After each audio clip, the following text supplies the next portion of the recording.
السلام عليك يا أبا عبد الله وعلى الأرواح التي حلت بفنائك عليك مني سلام الله أبدا ما بقيت وبقي الليل والنهار ولا جعله الله آخر العهد من زيارتك. السلام على الحسين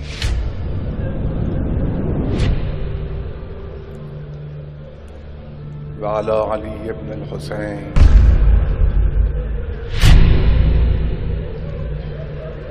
وعلى أولاد الحسين وعلى أصحاب الحسين الذين بذلوا مهجهم دون الحسين عليه السلام.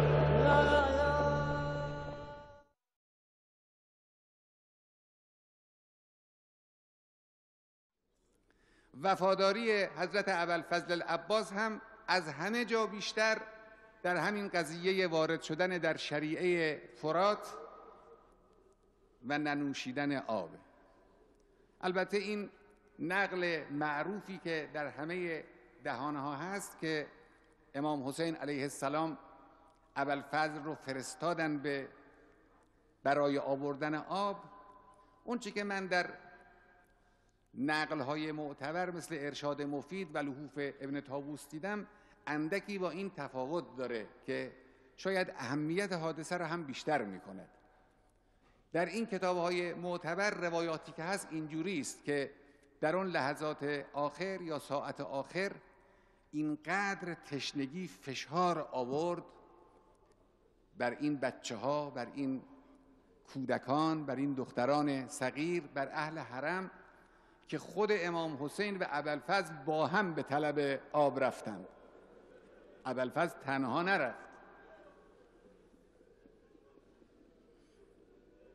خود امام حسین هم با ابوالفضل با هم حرکت کردند و رفتن به طرف همون شریعه فرات، اون شعبه ای از نهر فرات که در این منطقه بود، بلکه بتوانند یک آبی بیارند.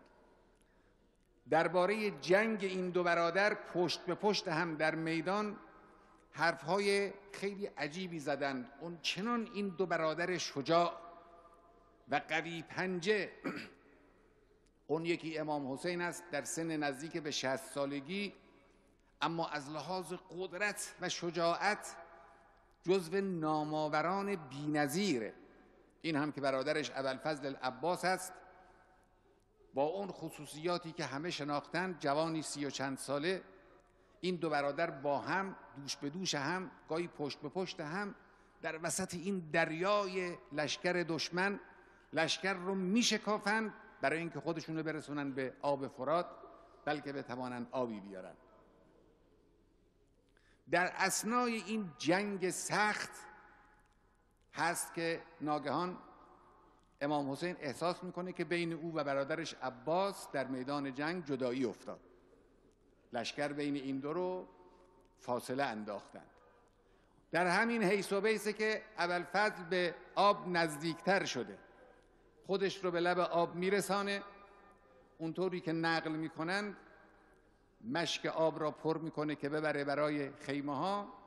هر انسانی در اینجا به خودش حق میده که یک کف آبی هم به لبهای تشنه خودش برسانه.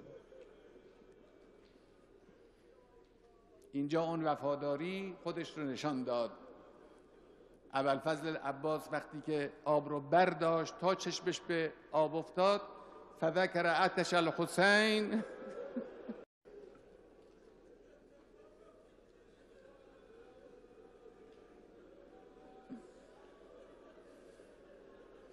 به یاد لبهای تشنه امام حسین، شاید به یاد فریادهای العطش دختران و کودکان، شاید به یاد گریه آتشناکانه علی اصغر، دلش نیامد که آب رو بنوشه. آب رو ریخت روی آب، آمد بیرون. در این بیرون آمدن است که اون حوادث رخ میده و امام حسین علیه السلام ناگهان صدای برادر رو میشنوه که از وسط انبوه لشکر فریاد زد یا اخاه ادرک اخاک.